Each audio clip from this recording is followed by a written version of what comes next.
Hello viewers, আসসালামু আলাইকুম। আজকে আমি আপনাদের সাথে শেয়ার করব একটু আনকমন একটা রেসিপি, আর সেটা হলো শুকনা মরিচের ফোড়ন দিয়ে মাংস রান্না।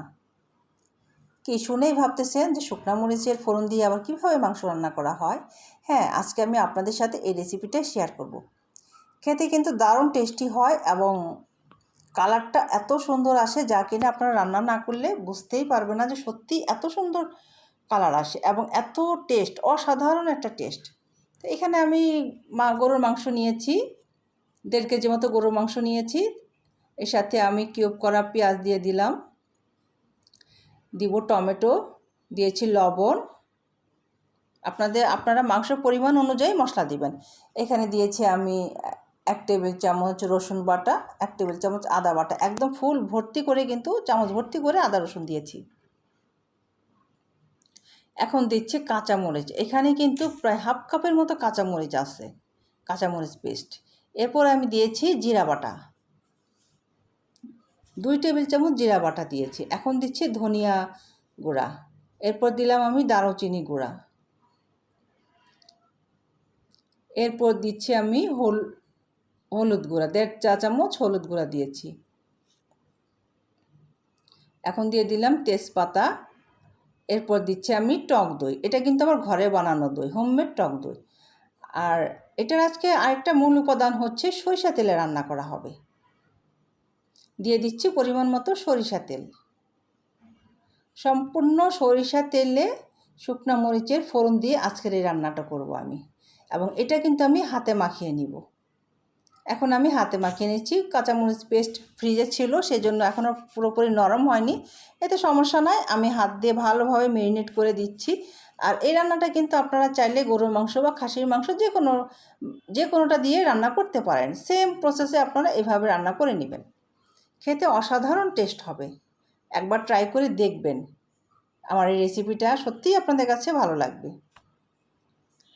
হাত দিয়ে মাখানোর পর কিন্তু আমি চুলায় দিয়েছি। এখন আমি এলাচ দিয়ে দিলাম,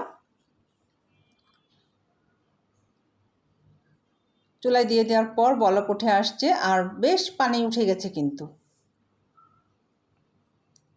যখন চুলায় দিবেন তখন এই মাংস থেকে কিন্তু অনেকটা পানি উঠে আসছে। এখন আমরা খুব ভালোভাবে এটা কষিয়ে নিব। সবগুলো মশলা কিন্তু একসাথে আমরা দিয়ে দিয়েছিলাম, দিয়ে হাত দিয়ে মাখিয়ে নিয়েছি, হাতে মাখানো মাংস। তো এখন কিছুক্ষণ পরপর ঢাকনা খুলে আমরা এটা মাংসগুলো কষিয়ে নিব। অবশ্যই ভালোভাবে কষিয়ে নিতে হবে।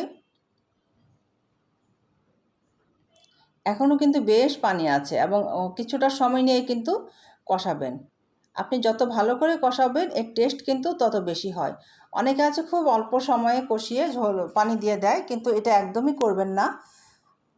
যখন দেখবেন যে তলায় ধরে ধরে যাচ্ছে, তখন চুলার হিটটা কমিয়ে ঘন ঘন নাড়বেন এবং খুব ভালো মতো কষিয়ে নেবেন। আমাদের কষানো কিন্তু প্রায় হয়ে গেছে, এখনও কিন্তু কিছুটা পানি আছে। এবং যখন দেখবেন যে কষাতে কষাতে মাংসের উপরে তেল উঠে আসছে, তখন ভাববেন যে কষানো হয়ে গেছে। তা আমাদের বাসায় আবার মাংস যেরকমই রান্না করা হোক না কেন, সাথে আলু দিতেই হবে। মানে মাংসের চাইতে আলুটাই বেশি পছন্দ করে, সেই জন্য আলু দিতেই হবে। সেজন্য আমিও কিছু আলু দিয়ে দিলাম।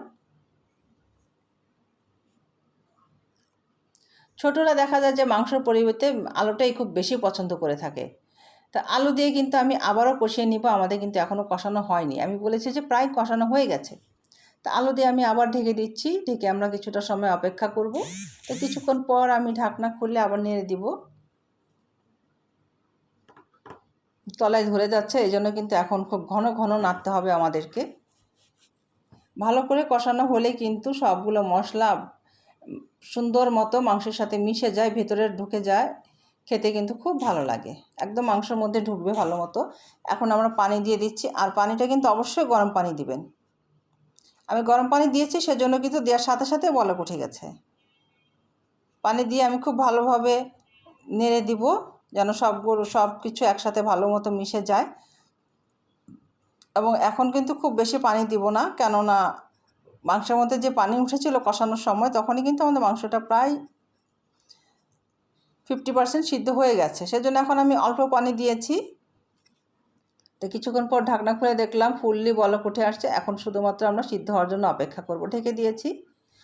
তো কিছুটা সময় হয়ে গেছে, সিদ্ধ প্রায় হয়ে গেছে। এখন আমরা ফোড়নের ব্যবস্থা করব। এই পাশের চুলায় আমি সরিষার তেলে ফোড়ন দিচ্ছি। ফোড়নের জন্য আমরা পেঁয়াজ কুচি আর শুকনো মরিচ নিয়েছি। প্রথমে আমরা পেঁয়াজ ভেজে নিব।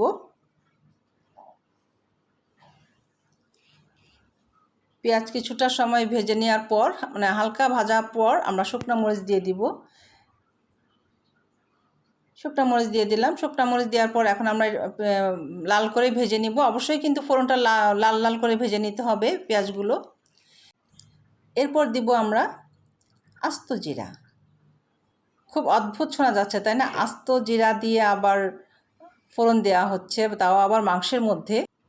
এই শুকনো মরিচ আর আস্ত জিরা ফোড়নটা যখন দিবেন, এত সুন্দর একটা স্মেল আসবে যা কিনা ভাবাই যায় না। মানে খেতে কিন্তু দারুণ অসাধারণ একটা টেস্ট হবে। এখন আমি ফোড়নগুলো ঢেলে দিচ্ছি। আমাদের রান্নাটা কিন্তু প্রায় শেষ হয়ে গেছে। এখন আমি এই শুকনো মরিচের ফোড়নটা ঢেলে দিয়ে নেড়ে দিব। আর এখানে কিন্তু খুব বেশি পরিমাণ ঝোল নাই, ঝোলটা কিন্তু শুকিয়ে গেছে। আর এখন আমি দিয়ে দিচ্ছি ভাজা জিরার গুঁড়া। এটা একদম নামানোর আগে আপনারা ভাজা জিরার গুঁড়াটা দিবেন। দারুণ একটা ফ্লেভার আসে, টেস্টও কিন্তু অসাধারণ হয়েছে। তো ফাইনালি আমার রান্নাটা কমপ্লিট হয়ে গেছে। এখন আমরা চুলাটা বন্ধ করে দিব। দারুণ একটা স্মেল আসতেছে এবং খেতেও কিন্তু অসাধারণ হয়েছে। আপনাদের কাছে কেমন লেগেছে জানি না, তবে আপনারা বাসায় অবশ্যই ট্রাই করবেন। দেখতেই পাচ্ছেন কালারটা কত সুন্দর হয়েছে। তেলগুলো উপরে ভেসে আছে। খেতে কিন্তু দারুণ মজার। এখন আমি একটা সার্ভিং ডিশে উঠিয়ে নিচ্ছি। আর এটা কিন্তু একটু ঝালঝাল হবে, এই রান্নাটা একটু ঝালঝাল করবেন। কালার কম্বিনেশন এবং টেস্ট দুটোই কিন্তু অসাধারণ হয়েছে। তা আশা করি আমার এই শুকনো মরিচে ফোড়ন দিয়ে মাংসের রেসিপিটা আপনাদের কাছে ভালো লেগেছে। ভালো লেগে থাকলে কিন্তু অবশ্যই লাইক, কমেন্ট অ্যান্ড শেয়ার করে দিবেন। আমাদের পেজটি ফলো করে সঙ্গেই থাকবেন। আমাদের ইউটিউব চ্যানেলটি সাবস্ক্রাইব করে দিবেন। আমাদের একটি কসমেটিক্স পেজ আছে, অবশ্যই পেজটিতে লাইক দিবেন, ফলো দিবেন। কমেন্টে কিন্তু জানাবেন আপনাদের কাছে আমার এই রেসিপিটা কেমন লেগেছে। ফ্রেন্ডদের সাথে শেয়ার করে দিবেন। আমাদের কসমেটিক্স পেজে কিন্তু একদম অথেন্টিক প্রোডাক্টগুলো পেয়ে যাবেন। যার যার প্রয়োজন ফলো দিয়ে সঙ্গেই থাকবেন। দেখা হবে আগামীতে নতুন কোনো রেসিপি নিয়ে। সে পর্যন্ত সবাই সুস্থ থাকুন, ভালো থাকুন। আর কমেন্টস করতে কিন্তু একদমই ভুলবেন না কেমন হয়েছে আমার রেসিপিটা।